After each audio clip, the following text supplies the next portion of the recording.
In this video I will show you how much an MX-5 loses per year and that these might be the cheapest cars which you can drive around for free. What's up YouTube and welcome to a new video. Now I always say that once there are enough requests for a certain car market, I will make an analysis about it. Well, this video is not one of them.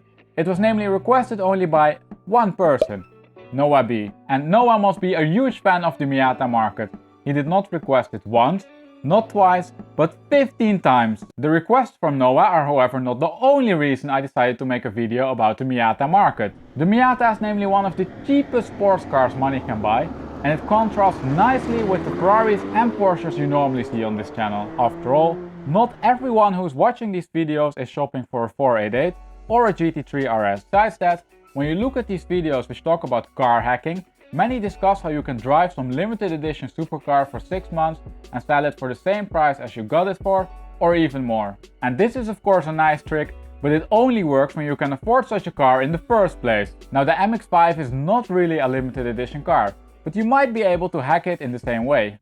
Let's figure out what that's all about, and we're going to do that with the following steps. First, we will have a look to the full Miata market and consider some general numbers. After that, we will have a look at the depreciation per year and per 1000 miles driven. For example, we will see if the manuals hold their value better than the automatic cars. Finally then, at the end of the video, I will show you how all of these rates compare to the other cars which I've analyzed on the channel. And all the numbers what you are going to see are based on the US market, so the prices are also in US dollars. Let's start with step number 1, which was the full Miata market. That is now appearing on your screen, and this graph has the model year on the horizontal axis and the price on the vertical axis. Now let me run you through some general market statistics. You can see that there are 683 cars for sale and that they cost around $20,000. And for this price, you get a car with around 18,000 miles. Now those are of course very rough estimates because they cover the full market. But as you can see, there are huge price differences between the generations. So let's investigate those a little bit closer, and we start with the ND generation. This is of course the latest iteration of the Miata and makes up the largest part of the market with 362 cars. It is also the most expensive with a price tag of $30,100. Most cars have however still a low mileage with around 6,400 miles. The NC generation is a lot cheaper. Prices dropped by $17,300 to $12,800. However, cars from this generation tend to have a lot more miles as the most occurring mileage is $56,500. And this market segment is by the way also a lot smaller as there are only 225 cars for sale. Now things start to get interesting when we move on to the NB generation. In that market segment you will only find 70 cars for sale, and the most occurring mileage increased to 79,500 miles. And at $6,900 they tend to cost $5,900 less than an NC generation car. You can see though that the market for this generation looks different than the one for the previous generations. But more about that later in the video. Now if we check then the oldest market segment, then we can see that the prices are actually slightly higher than for the NB generation. Cars from this generation namely go for a premium of around $1,700. And that of course means that you need to bring on average $8,600 if you want the car from the NA generation. Now interestingly, mileages didn't increase anymore. The most occurring mileage is namely the same as the one for the previous generation. Now based on the graph which you just saw and the numbers, you probably already got quite a good feeling for the depreciation. But let me draw some curves in the graph and then we can have a look at the numbers. Before we continue however, please remember to support the channel by smashing that like button. Those curves are now appearing on your screen and you can see that you're looking in essence to the same graph but with the depreciation lines in them. Now when you look to the full 20 years, you can see that an MX-5 loses on average $1,142 per year. Now from the slope of the 4 curves, you can see that this number varies a lot between the different generations. It is of course the highest for the newest one and the lowest for the oldest one. Now we can also see that this market clearly has a bottom, but more about that soon, because we will cover first some general numbers. The cars from the ND generation lose on average the most at a rate of $3,000 per year. And if we zoom in a bit, then you can see that this number is of course the largest in the first year of ownership. In that year you will lose on average $3,300 or 10% of the car's value. And although the drop might seem steep on the graph, 10% is actually a very good score. Many supercars such as the 720S and AMG GTR score a lot worse. It are only the desirable Ferraris and Porsches which do better. If we move then to the NC generation, then we can see that there's a slight market gap of $2,000. But in my opinion, this is only a very small gap, especially if you consider that the ND generation looks a lot more modern and that the NC generation has a mileage which is around 17,000 miles higher. If we look then at the depreciation, then we can see that this is $1,000 per year and that it doesn't really change when you own the car. Moving on then to the older cars, then we can see that for the NB generation, the number reduced even further to $508 per year. For the NA generation, the depreciation is completely gone and the curve is then also flat. Now let's take a step backwards and have a look to the full depreciation behavior over those 20 years. We can see namely that there are some interesting market dynamics in this Miata market. Now the ND and NC curves, they basically look like any other depreciation curve, steep at the beginning and flat towards the end. If we however move beyond that, then we can see that from model year 2007 and backwards, the prices hardly change, and this bottoming pattern is also reflected in the market dynamics. You see, when car markets bottom, model year is no longer the most important driver for the price.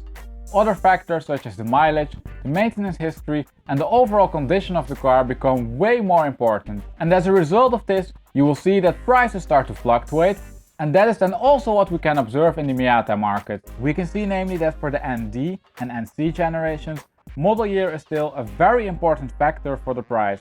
You can see then also that the price moves down once a car ages. The price range for each model year doesn't really change though. They move more or less within the same bandwidth. Now the more the curve bottoms, the less important model year becomes, the more the prices start to fluctuate. And this you can see happening in the NB generation market. In that market, most of the cars are priced between $10,000 and $4,000. But there are some outliers on both ends of that range. Prices can go up to $20,000, but also down to $1,000. And of course, the ones which you will find at the top end of the range are the ones which I would label as collector's items. And the same can't really be said for the cars priced at $1,000. Now we can see the same effect for the NA generation, but even more extreme. First, we can see that most cars are actually priced higher than the NB generation. And a reason for this can of course be that many badly maintained cars are demolished. Second, we can also see that the price variation increased when compared to the NB generation. And this again makes sense, given the position of the market on the depreciation curve. So, we know now that the full market clearly has a bottom in it. But do some cars reach that bottom earlier or at a higher level than other cars? Let's have a look to two market splits, the one for the transmission type and the one for the trim level. And we will go through these a little bit quicker. You can see that each market is now split by transmission type and that for the ND and NC generations, the curves are almost identical.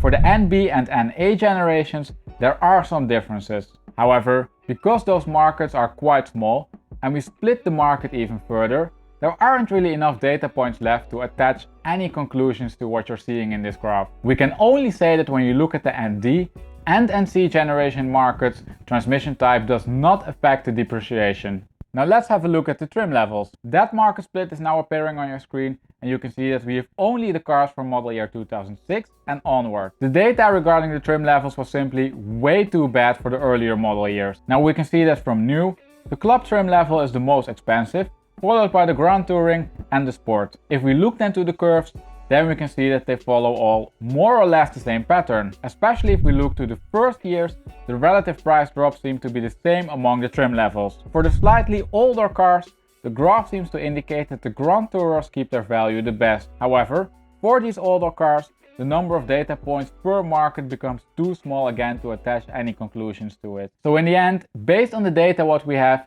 I think we can only conclude that trim level doesn't play a role in the depreciation. Now so far, we have of course only been considering the depreciation per year, but there of course also exists something as the depreciation per 1000 miles driven, so let's cover that now. After that I will show then how all of these depreciation rates relate to the other cars which I've analyzed on this channel. The depreciation per 1000 miles is now appearing on your screen and you can see that instead of model year we have the mileage on the horizontal axis. The different generations still have a different color and you can see that I use straight lines so that the differences are more apparent. First, you can see that there are many new cars for sale, but also cars which have more than 250,000 miles driven. Not bad for such a little car, huh? If we look then at the numbers, then we can't really see anything strange. The depreciation rate is of course the highest for the ND generation cars, with $290 per 1000 miles. You can see though that this is higher for the cars with a low mileage and lower for the cars with a high mileage. For the NC generation, the rate reduced even further to $80 per 1000 miles driven,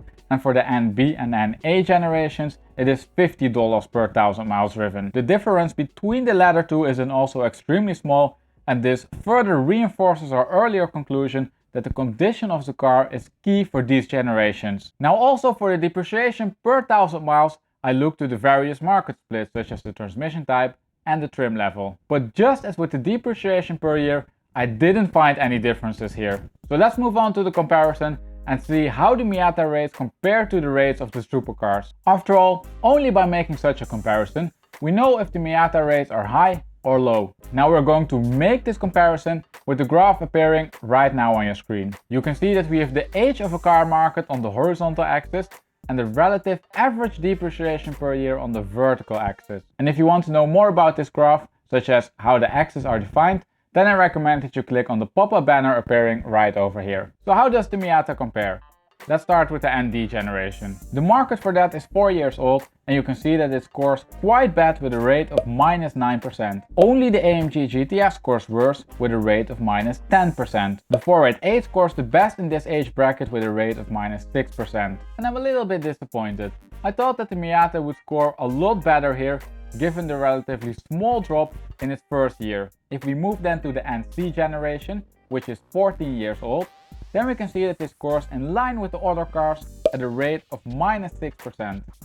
And some of these other cars are Cayman 987 and V8 Vantage. Now looking at the NB generation, then we can see that with a rate of -5%, it ranks almost the same as the 996. The NA generation however scores very good with a rate of 0%. So all in all, I think that the Miata scores quite good when you compare it to some more exclusive cars. That is though with exception of the NA generation, as those clearly depreciate at a relatively high rate. If you by the way want to know more about any of the cars which you saw listed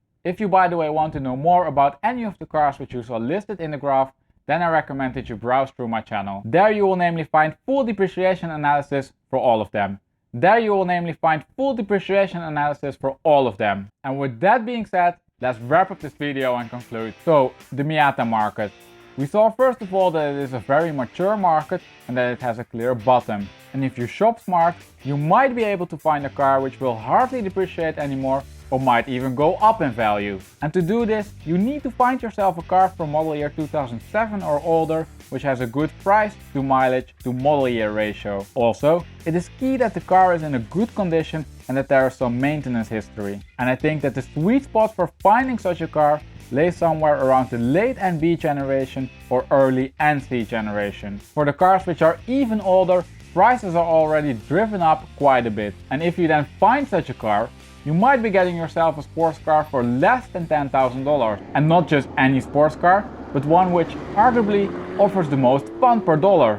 Besides that, you could probably drive around with this car and sell it for the same price or more if you keep the mileage increase sensible. So there you go. You don't need to buy a limited edition Ferrari or Porsche to drive around for free. And with that we arrived at the end of this video. If you enjoyed it, please remember to support the channel by smashing that like button. Also don't forget that you can comment down below with a car for which you would like to see an analysis. And if you then subscribe and hit the notification bell, you will get a notification when your requested analysis goes live. As always, a huge thank you for watching and I hope to see you next week for a new video.